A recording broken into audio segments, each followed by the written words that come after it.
Now let's look at what we can look forward to over the weekend. We've got in our studio Kanyiso Chagu, who's going to help us preview the weekend matches. Thank you very much for joining us. It's a pleasure. All right, now let's first review the group stages.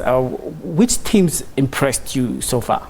I looked at the team that didn't make it out of the group stages. I was actually disappointed more by Cote d'Ivoire not getting out of the group stage. But I looked at Egypt. I think having taken part in the first AFCON since 2010, they've looked quite a very serious unit. Ghana looked like a very good team. Burkina Faso have been very, very, very impressive. So I think those sides per se have actually impressed. But I looked at how I looked at even how Algeria didn't get through the group stages. Yes, they're in a very difficult group, but I think them and Cote d'Ivoire, I think for me, they were the biggest disappointments. You can look at the teams, a lot of the teams that have got through the quarterfinals. Yes, they've deserved to be there, especially when you look at some of the other groups where goals weren't forthcoming as compared to the group of that contained Senegal, the Algerias, and even Senegal per se, they've been a very impressive team. But I think the group of death per se actually has encapsulated the whole tournament, because there've been groups that have gone to form, like the one that contained Ghana, Egypt, Mali, and Uganda, where you saw that the two best teams, that being Ghana and Egypt, went through, but the two teams that were relatively good but also disappointed at the same time did not quite get through. But I still maintain that Algeria disappointed me, and I think and the defending champions of Cote d'Ivoire disappointed me massively. Mm-hmm. Well, I know that when people are looking forward to watch a competition like this, they would also go for big name players. Were you disappointed in the likes of Asamoah Gyan?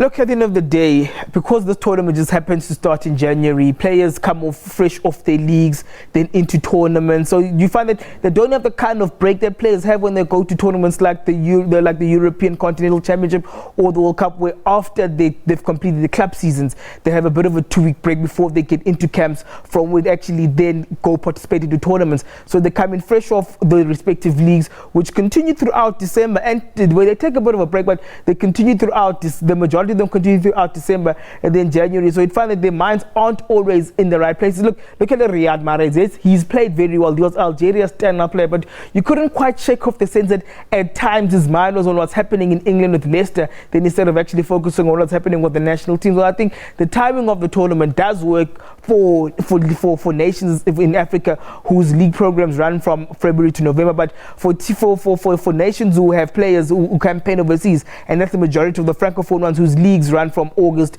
to May, is a bit of a different story, getting them to focus. Mm-hmm. Now, the style of football that has been played so far, your impressions regarding attacking football?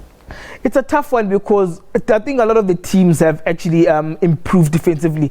Look, a team like Zimbabwe could and should be disappointed in themselves, because for a team of their caliber, especially going forward, because they, in terms of personnel, they had players that ranked highly in terms of what's available on the continent, but defensively they're disappointed. But there were teams who did play a bit of ultra defensive football, but one needs also understand that the AFCON tournament does have a tendency of having a stultifying group phase, but then the tournament just absolutely just starts to light up at the knockout stage, and hopefully that's what we'll see in this coming weekend. But I think you cannot only blame Zimbabwe for the style of play on the ground. You can also say that the results are reflective of the coach's philosophy. I mean, keeping Doro out for such a long time, many people were really devastated by that kind of decision.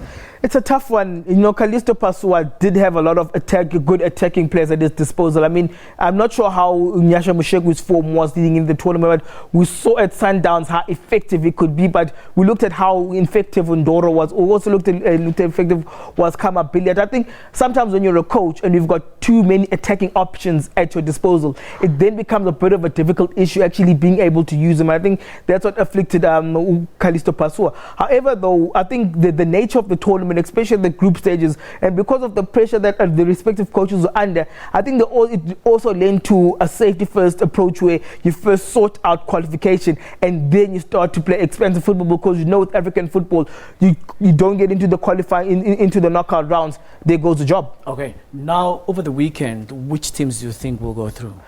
I look at Ghana, I look at Egypt, I look at Burkina Faso, and I think DRC could be a surprise package. I think they were, the most impressive team in the group stages. If they don't make it to the semi-finals or at least the finals, I'd be very disappointed. I mean, the hosts themselves were quite disappointed, but I'm looking at DRC as a big surprise package. If you look at how their teams have competed in the CAF Champions League, that being TP Mazembe, that being AS Vita, except for their mishap last season, I think DRC have by far been the most quietly impressive team in the tournament, and I expect big things from them. But Egypt won't go down without a fight. Again, that Egypt side has been very good, except for the fact that, yes, they haven't been campaigning very well at CAF Champions League or at Club Continental level. But if you look at how they've been campaigning through the years, they've been building a very good team. The team that we've seen here is far different than the one that you saw when they played in the Nelson Mandela Challenge against South Africa. Yes, you saw shades of it, but I think they've been far more incisive and far more impressive defensively. I think this Egyptian team, as you just said, could be another surprise package. So you're putting your money on? Egypt and DRC. All right.